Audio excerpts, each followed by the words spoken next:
course, what matters. We got Rexars versus Blue Dingaballs here. Blue Dingaballs up 1 game to nothing over Rexars in this best set of 3, of course, after specifically Beaver Big here on the Swiftblade doing his carry thing. Of course, overall a team effort, sure, but no doubt him and his 700 gold per minute, which he ended with actually in the end, definitely leading the way to victory, at least for the team. So Rexars, what was a very early, comfortable game for them. Again, upwards of nearly almost 10,000 golden experience even as far as the lead goes.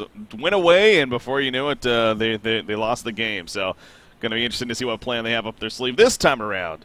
And, well, the starting of that plan here, Mini Maggot, you got Cthulhu Font Tremble, Gemini Band, but then, hey, let's throw in Swiftblade there, just because.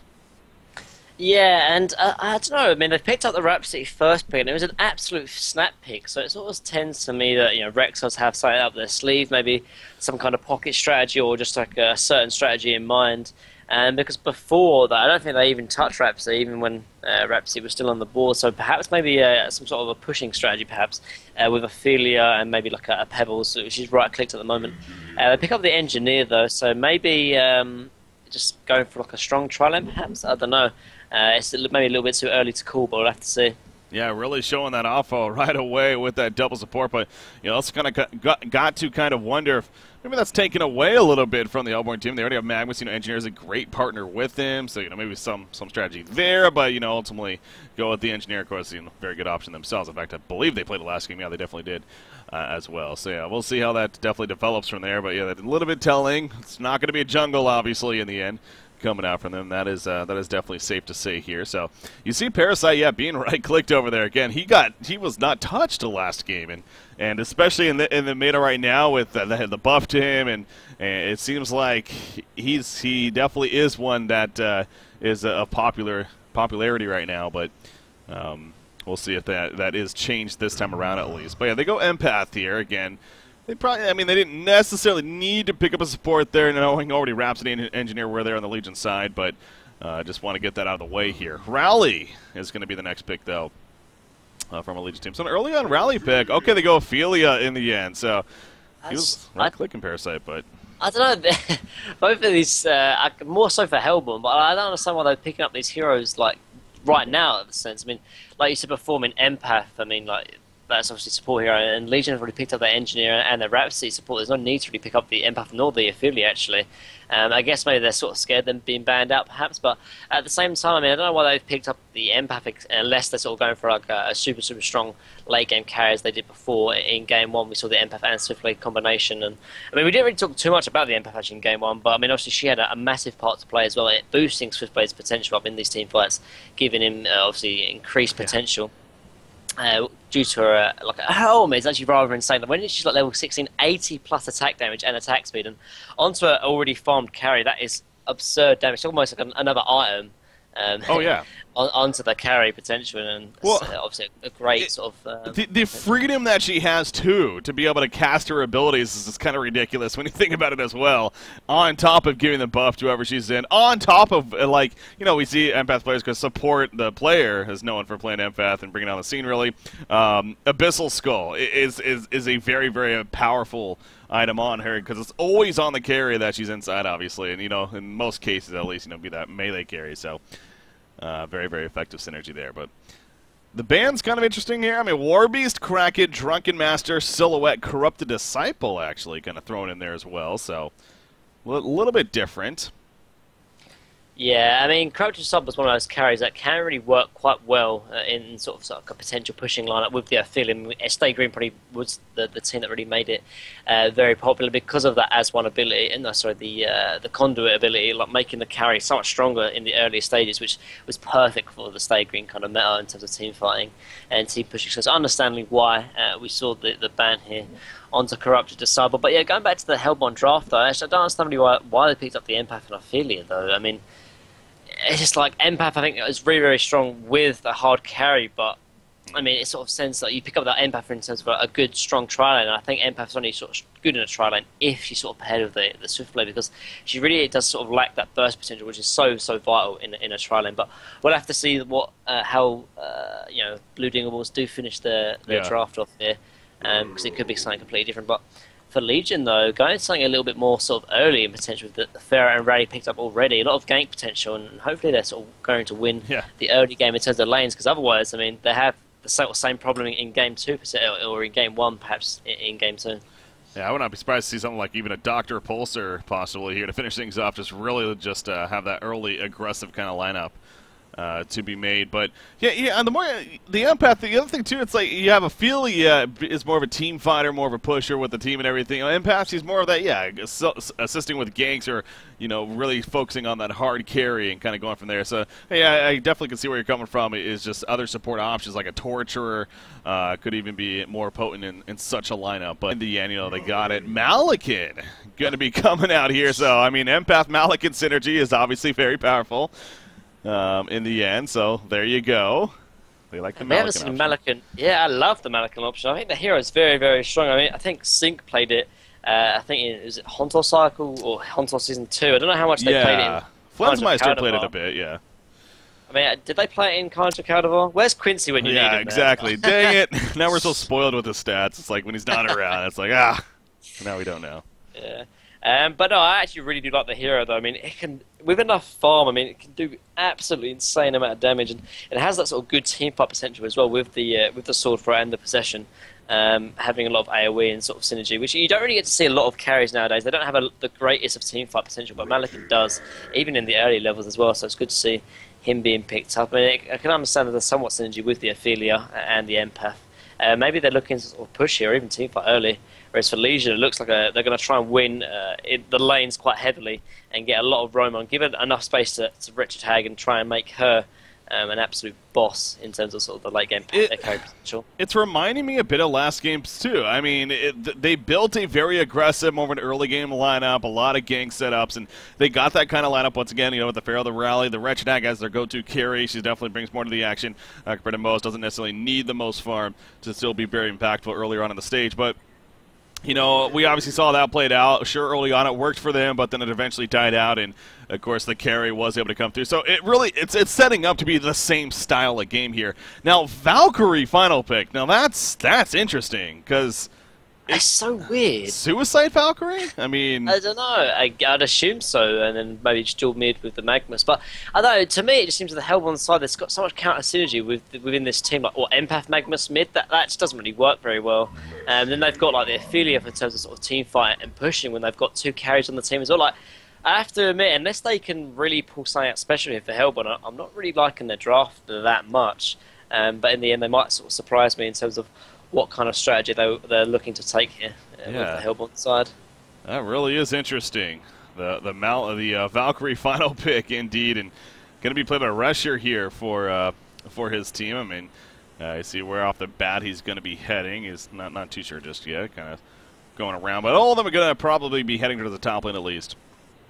That's what it looks like right here. So you see the Legion side, they're doing the same actually. All 5 of them are heading towards the top lane for the time being, so could possibly have some kind of clash. If anything, just see one another and kind of get some information as well as far as who's going to be doing what. You see that Ward of Sight going to be placed by Swift Flame, playing the Empath right there.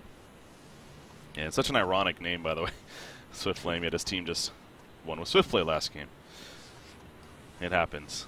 As who did we interview yesterday from Sotes. Yeah, he made the point. He's like in TMM, sure, I feel bad playing Dremel, but hey, in a competitive game, no, they didn't ban it. I mean, we're gonna pick that up and dominate with it. So it's kind of that mentality at the same time. It's like, well, if they're gonna let us play it, then we'll play it and we'll win with it. And there's ultimately money on the line. Hey, play to win, and that is just fine. So no engagements happening though, but they do counter ward the Ward of Sight right there as well. So that's a bad start for the Hellborn team in terms of vision. Ophelia's going other jungle, looks like. Yeah, look at his jungle though. He does have enough money for counter wards, but in the same sense, I guess he just doesn't want to deal with this tri-lane coming in from the Legion, and it makes sense. But the only problem is, I think I would like to have seen Valkyrie top, because now Ophelia has left the jungle completely. This dual lane here with Malik and Empath is going to get absolutely destroyed on. by this Legion side. I mean, like, if you're going against a tri-lane, that's fair enough, but you need to obviously be as 3. And if you're not going to be as 3, then you might as well just try and win other lanes and just send one hero in here. And you kind of want that as much farm as possible on Malakan. And I think Valkyrie has slightly better escape mechanism than Malakan anyway, so yeah, would have been a little bit better if he was in the top lane. But at the same time, I mean, if Malakan goes bottom, then the dual supports could just follow him around. So I guess it maybe makes sense to leave him up here, but we'll have to see. It's like ultimately like kind of just a safer option, really. Yeah, it's still not ideal, but you know, it's as you said, if he does go long, then they'd probably just follow anyways, and life would still be difficult, and you still have to find yourself moving around. Oh, Ophelia is in her own jungle actually, though. Oh, like, she went back. Okay, yeah. I hope she buys Red Wards though, because I think if she does stay in and block these cabs, I think they can definitely contest this. Actually, top lane already, they're going in. Oh my god, they are. I wasn't even paying attention. I was looking at Ophelia, but Empath is going to be caught on right here. The wall in the last second, not going to matter. The auto attacks enough to get the Bloodlust kill. So, so Rally just compelled, I'm guessing. Yeah, Engineer actually missed his keg, but they just killed him with Rhapsody standing auto attacks. I mean, when you're going in when you're going as a tri-lane versus a dual lane, I mean, it's so easy to get those kills, even if you miss your spells simply, because, I mean, numbers advantage in these low levels means such a difference, obviously. Yeah. And Engineer's already roaming over to Ophelia, trying to block off even more. And actually, Ophelia missed the counter. That is such a big deal, because now Ophelia's wasted so much time, she's just going to go up and go into the enemy jungle. And actually, look over here. Actually, see Legion. They've actually blocked their own hard camp as well. So, I mean, they're really focusing starting down this Ophelia. And at the moment, it's working really, really well. They're still running a tri-lane here against this Hellborn side. I think, actually, Rexars are in a really good position right now. Oh, yeah. I mean, this start is superb for them, it's safe to say. Already the Bloodlust kill and locking down Ophelia is effective. I mean, how she realized that. And this first camp, it's not even like the best camp. I mean, Necromancer, she has the Pastula over here, so she's not even really getting the friendliest camps on top of it altogether. So, yeah, Drent's on Ophelia, not expecting him to have the best start here. And understandably so. The other solo lanes, let's take a quick look at those before too much action picks up, probably at the top lane. But Magma's 5-2, Pharaoh 10-1. So, wow. Yeah, Misha here on Pharaoh saying, I'm going to dominate this matchup, and I don't think that's intended or expected. No, I think Magma should win most of his melee 1v1 matchups. Maybe Drunken Master, the only exception perhaps. But, yeah, Pharaoh, I think she's doing a lot better than expected. So, you know, congrats to Misha, without a doubt. Actually, middle lane, though, they might be trying to gank him or set him up already. Oh, the Pastula gank. Here we go. He's going to put in some auto attacks. Probably explode. There we go. The slow comes out. Pharaoh pops the Hellfire. Will this be enough to get away? Yes, it will. So I was so excited, man, to see a Pastula gank.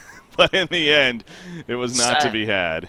I mean, I do like the idea. I feel it's so low level. Like, she's just ding level 2, and that was before. Or even after, sorry, the gank attempt. And I think you saw the Pastula as a potential to actually gank, but like I said, I mean, Magma isn't the greatest person to gank with. Only has the 1 stun in terms of burst potential, and Ophelia's only level 1 anyway. But look at Hellborn now in the top lane. I mean, now the lane is completely far back. The only one that can really come up here for XP is Malakan, and even then, he's in danger of dying. I mean, Empath has no potential up here in this top lane. I'd like to have seen him already rotate either middle or bottom, just try and get something going. But he is going to sort of start up here. But I mean, they're sort of winning 2, even potentially 3 lanes, depending on how well Hag is doing compared to Valkyrie. Yeah, so they're winning bottom, they're winning mid, and they're winning top. So at the moment, I mean, Rexars are doing so well. Actually, middle could get even worse now. Gank potential coming in middle lane. Yeah. So speaking of winning, that's the game going to be more winning control. Magnus gets taken out. The roaming supports Engineer Rhapsody. Obviously, the top lane rallies to the point where he can just farm by himself for the time being, at least. So great roaming support. They get the kill, and now they're roaming into the Legion jungle to deal with Ophelia, perhaps, who's actually going to pick up a Invis rune and head out with the Minotaur right here. Back into her own jungle, looks like. I'd like to see the Legion supports just go back to top lane, because now Rally can't really have free farming, and this sort of gives Malakan the chance to sort of rotate back. I mean, he's going to maybe try and set something up on this Valkyrie, which is definitely a potential. If they can do this, it would definitely be worth it, but the question is if they can actually secure this kill on Valkyrie bottom lane. Yeah, that's what I was going to say. I mean, Malakan's farm obviously very, very minimal, but now he started. I believe he had 4 creep kills before they went away, and now he's at 10. So more than doubling the amount of creep kills he's had, just because they've kind of been gone right there. The lane was pushed up as well, so that helps, of course. Bottom lane in the meantime, Valkyrie leaping away. Will it be enough to actually get away? The final auto attack. Oh, the health potion take just enough. And she will survive, so good job right there. Top lane, Malakan should be fine. Just kind of pushing up the lane right there. Yeah, I saw Engineer coming in as well, but nope, no kill. But yeah, I really like to see Rhapsody rotate top as soon as possible because, you know, as long as there's 3 players in the top lane, this Malikan can't farm and an Empath is completely useless. And at the same time, if they're in the top lane, I mean, Ophelia can't really sort of farm effectively either. So, I mean, they are really far ahead anyway, but I mean, there's no point really having Rhapsody down bottom. I mean, she did come down and help hang out a little bit with that potential gank, reduces Valkyrie's farm by quite a bit, only at 200, and gives some Hag some nice farm to sort of get back into the lane. And here she goes. She's already rotating top, which is a great call come out from Red Rexar already. Yeah. I don't know if I should be calling Red Rexar or the names now. It's so awkward. Like, they're called Rexars, yet they're not tagged up. It's so weird. I know. Like, it was kind of fun seeing them with the Red Rexar, the blue. At the same time, though, you know, seeing all those names and knowing those aren't their, I mean, real player names. I mean, really, they don't have real names anyway. So calling them by those names was kind of fun. But anyways, it is Carlos Vela now playing the Rhapsody here.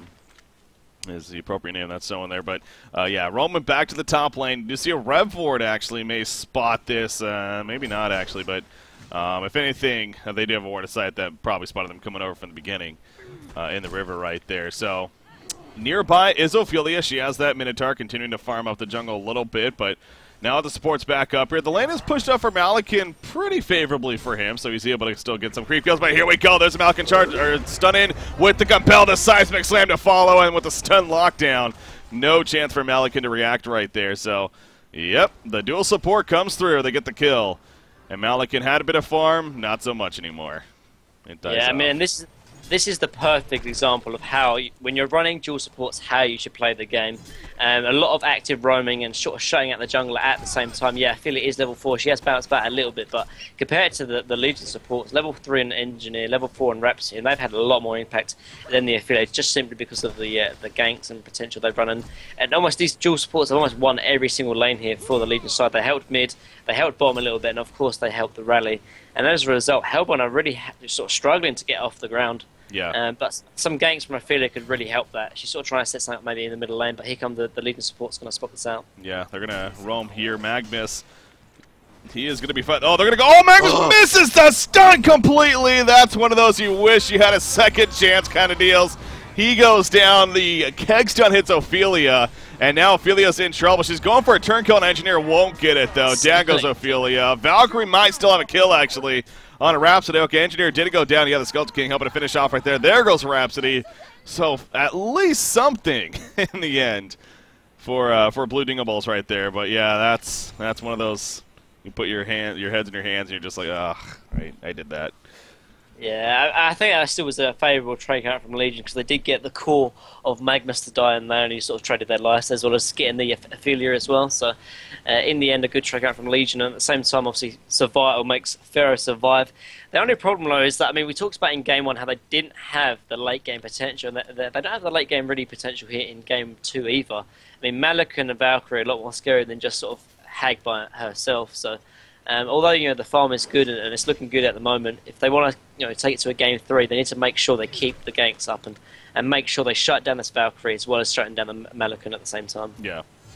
I apologize right there. I actually forgot to update the in-game overlay with the correct side, so changed it up. So yeah, it is Blue Dingables on the Hellborn, of course, and Rexar's on the Legion now. Again, Blue Dingables up 1-0 if you do happen to be just tuning in right here. So thanks for chat for letting me know. Again, a 6-minute delay, so it's 6 minutes.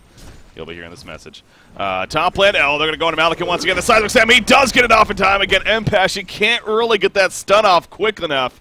She tried, went off just after.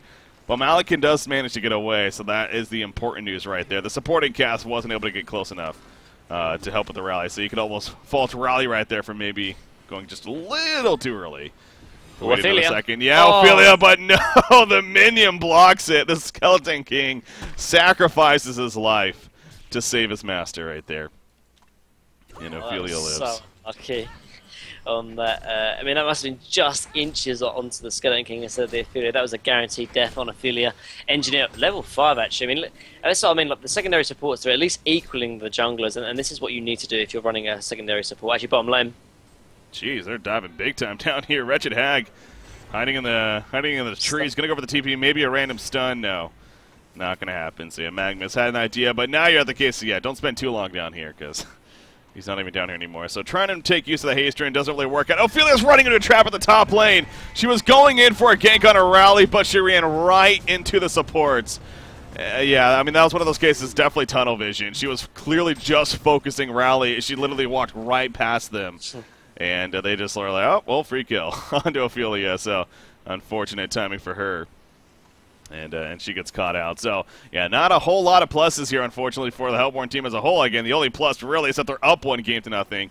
So, you know, worst case scenario, go to a Game 3. But it is all Rexars right now. And it definitely feels different than last game. You know, last game, at least, Swiftblade was having a great time even early on. He got through in Cleaver. He still progressed. Top lane. Again, they dive.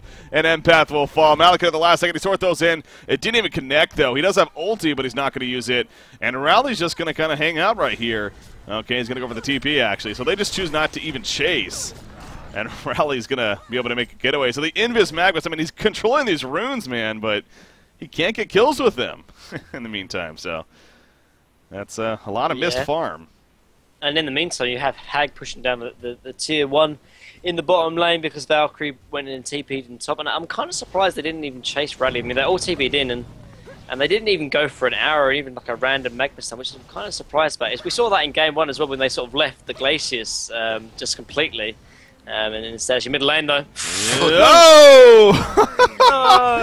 Oh, they can just watch it. I mean, look at how tanky he is, but it doesn't matter. When you get hit by a 5-second arrow. Yeah, I mean, he had the idea, but he kind of ran into it. Oh, well. Hag does get the 2-1 bottom, and that's going to boost their gold lead by quite a significant amount. And, I mean, for Hellborn, though, I mean, the only real saving grace they have is that, you know, Valkyrie and Melican are probably the stronger carries here. But at the moment, I mean, they're not going to be carrying anything with the kind of farm they've got. 195 on Melican and only 250 on Valkyrie. I mean, I'd really like to see, maybe they're going to wait for a Portal Key and Magnus, and then we'll start seeing sort of, you know, gank around and help Valkyrie and Melican, because they need to make sure, you know, Melican gets some farm, because otherwise he's going to be completely useless here in Game 2. Top lane. Oh, Compel just misses. He actually ulti forms right there. He was trying to react to it in time, but that was unnecessary. I mean, he dodged the Compel. So now he's in ulti form. He's going to try to maybe farm with it, but he needs to be careful. Pharaoh comes in. The armor buff is already worn off at this point. The Keg's trying to follow. And again, zero chance to even use the sword throw, let alone have an attempt to get away. So he gets taken out when it's all said and done. So, yeah, well, I don't know. I don't really know what to say about that. I mean, the missed Compel, he reacted with the yards. That's fine, but that's another thing to also get caught off to the side right there. But this is the lineup that Rexars picked. This is exactly what we knew what was coming. They should have known what was coming. I'm sure they did, but it's they're not able to react to it the best, unfortunately. Yeah, and this is actually middle lane. Magma stuns in, but oh, that might come at a cost. Compel with the reaction. The seismic slam, it does hit the Thunder Scream. Oh. Not enough, though. Ophelia's touch was clutch, but no, says Hag. She lands at Bat Blast. She does take a 5-second arrow in the background. Malekith wants to go for the kill. He needs to be careful, though, not to dive too far. Now he's putting the auto text into Rhapsody. Wretched Hag was able to blink away, and the Legion team will ultimately all get away in the end. So no kills really happening there for the Hellborn team, and they deny the middle tower on top of it all. So it seemed like they might have had something going, but never mind. It didn't work out. But yeah, again, Rexars drafted this very aggressive lineup, and they are playing it very, very well. And engineer, arrow. Effectiveness. 5 seconds. Jeez, another 5-second arrow. He is landing these pretty well. Now, can they actually follow? Okay, like I was gonna say, that would have been really awkward if they kind of got blocked. Leaps in and like missed the corner Valkyrie, which is kind of funny to see, but in the end they do secure the kill. I mean, a few of those pickoffs, and they can definitely give them the momentum to start, you know, making a comeback. Because I mean, it's going to be rough. They are 7,000 gold lead, but I mean, don't forget though, in Game 1, I think, you know, Rexars were like 9,000 gold lead ahead, and they still brought it back. I know it was a little bit of a sort of different circumstances, but you know, the gist is still the same. They have the better late game. But they're sort of weak in the Legion, actually middle lane. Yeah, he stuns away. He's going to be fine. Fair. Whoa, that was awkward. We're having some blunders, man, on both sides, to be fair. Lag. Must be lag. Yeah, must be. In fact, I'm sure somebody, US East server. Yeah, I mean, it's not the craziest. I will say the highest, actually. Oh, Empath. Valkyrie's up there, 270. What happened over here? Oh, yeah, Empath got caught. Rally just finds a level 4 Empath, and you can do the math. That's a pretty easy kill for him. Obviously, he has that portal key. He's had that now for a little bit here. on top. Look at Rhapsody, by the way. She's actually got some pretty good farm. Even an Ion Stone picked up, currently with a double damage rune, actually. That she can pass around. Ion Stone, we don't see this item too often. Yeah, I know. I was going to actually mention this like a couple of games ago, but I sort of just slipped my mind. But yeah, I'm really surprised we don't see enough of it, because I think the item is so good, particularly for sort of secondary supports or even main supports. Because, you know, that extra little bit of, you know, rune control and extra potential, actually, he's going to pop it right now, DD, but yep. Did not do enough. Actually, it's quite funny to see, actually. Legion are actually blocking Ophelia's camp, even though it's 15 minutes in. It's quite funny to see. That's rude. And it can be really annoying, though, because, I mean, Ophelia's had a bad start, and just blocking further camps can be even more frustrating. She's actually doing worse than both of the sports on Legion, and that's when you know Legion have had a great game, or Legion sports have had a great game, because they're actually out-leveling the jungler, which is very, very rare to see, so it's good play come out from both the sports here on Rexars. Mm-hmm. Yeah, Ion Stone definitely... we started seeing it picked up a little bit by certain players. Again, going back to support, actually. The player, he kind of started the trend, I want to say, as far as maybe more and more people getting interested in using it. And then we were starting to see it, but yeah, it has died off. I mean, again, I wonder if it's one of those cases once we get a diamond, if it's going to be a thing again. Bottom lane initiation on it, Valkyrie. She is able to leap away, though. And a thing to note right there, Valkyrie's level 11, actually. She is the first one to hit level 11, and her and Magnus are both level 11. So, yes, the roam is very effective so far for the Legion side, but when it comes to overall levels, you know, they are sticking together a lot, and obviously that will nerf the overall experience for the team. And certain heroes, Empath, yeah, you got caught once again. So, speaking of levels, she's not doing nearly as well, but she's trying. She's giving it her A+ effort right here, so. Yeah, I mean, she had such a bad laning phase. She was in a dual lane versus a tri lane, which means you're going to have to sit back or just feed. In the end, she kind of did a little bit of both. 0-4 and 0 hasn't really had any impact in the game, and I think it's just the way they laned it. I mean, no insult coming out from Swift lane, but I mean, just the way they've laned it, it's sort of giving him no potential to get really into this game as a result. Malakin, again, kind of been quiet this game because of how the start has happened, but now he has a Whispering Helm just finished, and that is a pretty key item on him with that lifesteal. It allows him to use the Enchanted Flames a little more willingly here. Now that he has that, but you know, he likes to get this, and then I think it's safe to say usually the follow-up of a Shrunken Head usually makes sense on top of the Whispering Helm. You see anything different, or Shrunken Head just makes too much sense? Yeah, I think Shrunken Head is probably the item build he's gonna go for, because there's a lot of sort of control and a lot of damage just in terms of magical presence here for the Legion. But I mean, Sanitarius is such a good item on Malakin, and we talk about it loads about how such a good item it is on Flux, but probably even more so on Malakin, because he can take even more of effect of losing life because of the Hellborn Seal. He's only got a level 1, but the more damage obviously he loses, the more quicker he attacks, and obviously Sanitarius takes that sort of health away from you. Yeah. And I think on Malakin, honestly, it's one of the strongest items. But we probably will see a Shrunken Head because it's just sort of safer. Yeah, safer and very powerful against this Legion team and all that jazz. So Ophelia does have double Skeleton King Minotaur here. She's kind of roaming around a little bit, seeing if she can find something. 18-minute rune going to be spawning. Will be a double damage, actually, and she'll just pick that out before anyone else can have it for the time being. So there's a little bit of counter push going on. Valkyrie also kind of been quiet in a sense, but I mean, she's got Energizer now. She has a Steam Boot, so is starting to progress. Magnus with the portal key. He just got that. Valkyrie needs to be careful. Nice deny on the tower right there. Can they get away in time? No, he gets caught. Can she leap somehow? She does leap. She gets it off in time. She turns around with an arrow just in case, but she is going to be fine. Ophelia's touch also helping to be pretty clutch once there. Yeah, right the rally ultimate actually was pushed just a little bit out because of the Pharaoh Mummy walls. So yeah, I mean, I don't know if that was going to be enough damage to kill Valkyrie, but in the end, she does survive, and probably one of her and Valkyrie, her and Malakin, the two heroes that can't die for the lead for Hellborn if they are going to make a comeback into this game. And I mean, there's definitely a potential. Yeah, they are quite far behind actually top lane. Yeah, they're going in. Arrow to start things off onto Engineer. It should be enough follow-up damage, and it is. Yes. Oh, no. Yes. Okay. Resher will get credit for the kill right there. So Engineer trying to get away somehow, but obviously wasn't to be. So Resher's doing a pretty good job of landing these arrows. Again, he's had several 4 or 5-second arrows, and so again, it's not like last game in the sense they don't have the one carry doing very well still. But as a team, they are starting to kind of climb back in there. Valkyrie's now over 300 GPM. Magma's just about there. He has the portal key, though. That's what's important. He's also level 12, so doing pretty good in that sense. And then Malakin, you know, give him enough time, especially once he gets that shrunken head, he will be in a pretty good spot. So Rexars, you know that they're thinking about last game, too, and that they're keeping that in mind of, like, we had a lead last game, too. We kind of gave it up in the end, so we cannot let that happen here. When it's all said and done. But Pharaoh does have a puzzle box, too, by the way, now. Rally? That's Rally, yeah, he's looking for something, but... Sneaky. Not going to find anything. But yeah, puzzle box on Pharaoh. Lightbrand and Blessed Orb just picked up by Hag, so she's going to have that Grimoire very shortly. I feel like we haven't seen a successful farming Wretched Hag in a little bit. As Rally does catch a feeling. This Skull King stop! But no, it is still going to be now. 5-second arrow, though, on a Rally. Malakin is here. He pops the ulti for him, but yeah, he's now in trouble because he does not have a sword, though, to get away. The Bat Blast and everything else. He is quick. Burst out. Here comes Mal. Oh, but the big protective melody. It was just out of range of the stun on Rhapsody. And now Magnus, he needs to fall back. He had a huge chance for a huge counter initiation, but it wasn't to be. He goes down, and a huge fight for Rexars.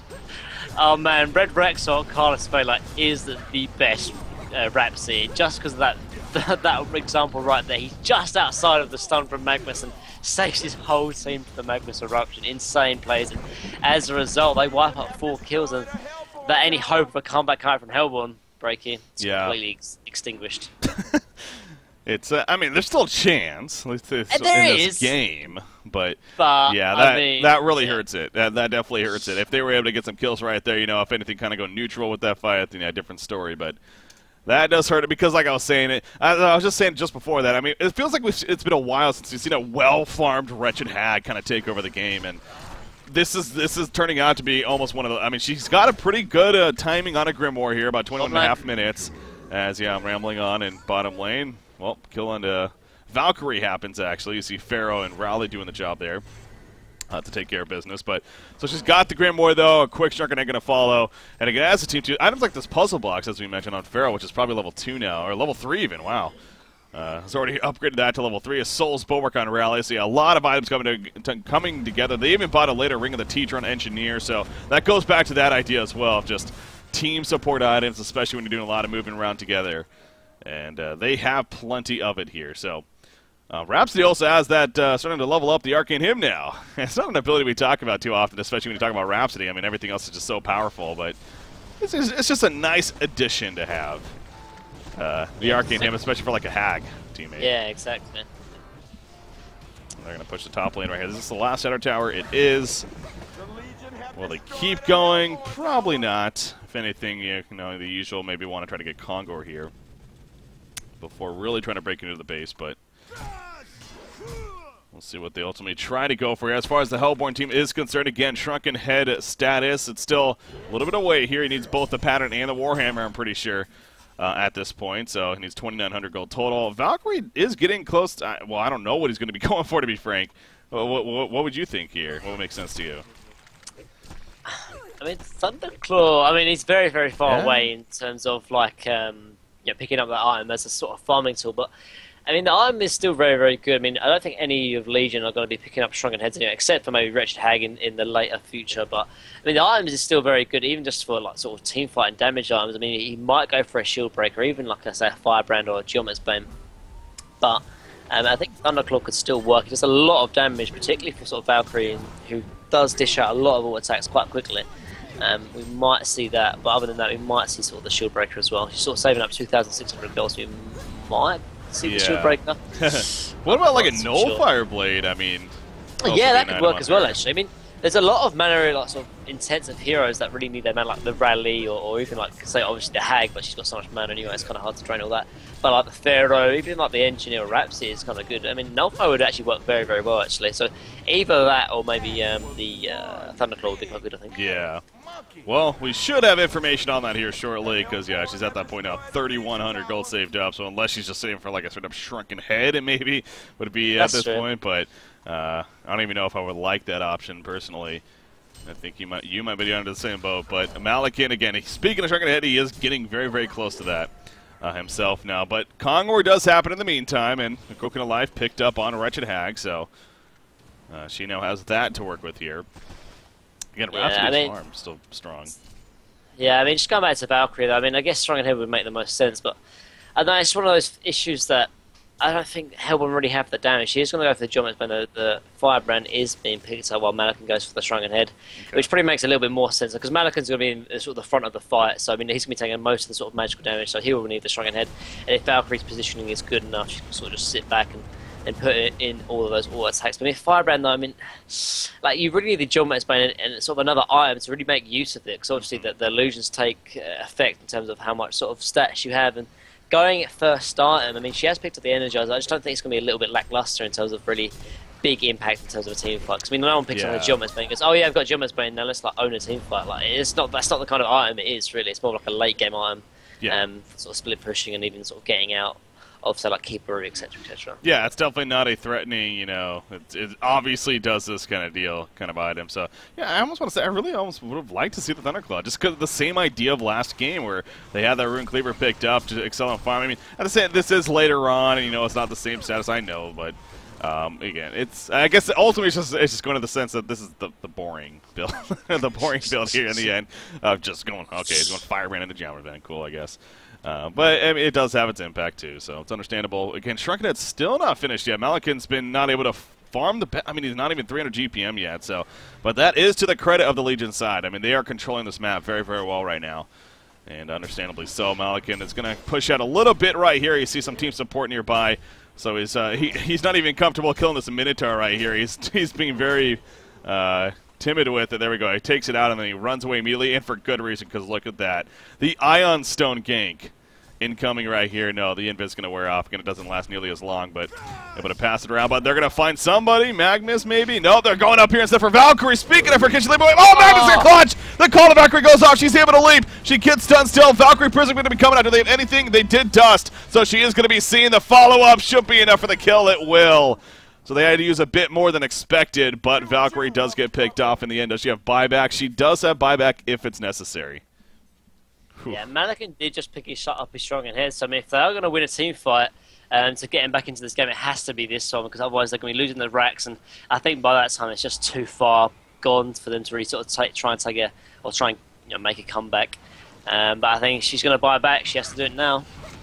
Yeah, it's one of those decision-making times. What do you do here?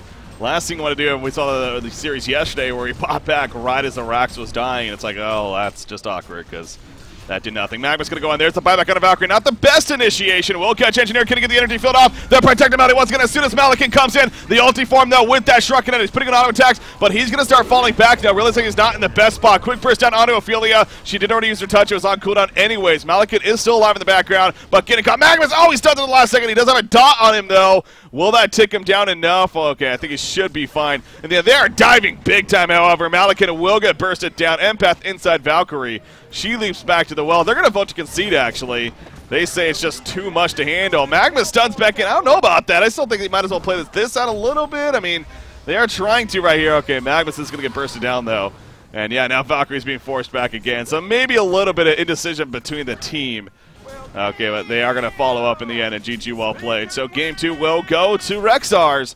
And that means we got a game 3 coming up here to decide which team is going to Diamond Cycle 1. So, again, said from the beginning, wouldn't be surprised at all. And sure enough, we got a game 3. But, yeah, well played by Rexars. Again, similar to the first game, but this time they were just simply able to really finish the job.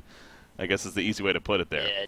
Definitely. I mean, both of these teams are so equally matched as well. In game 1, I was like, it's definitely going to be a Rexars win with like 10,000 gold. I mean, I was making kind of my sort of pre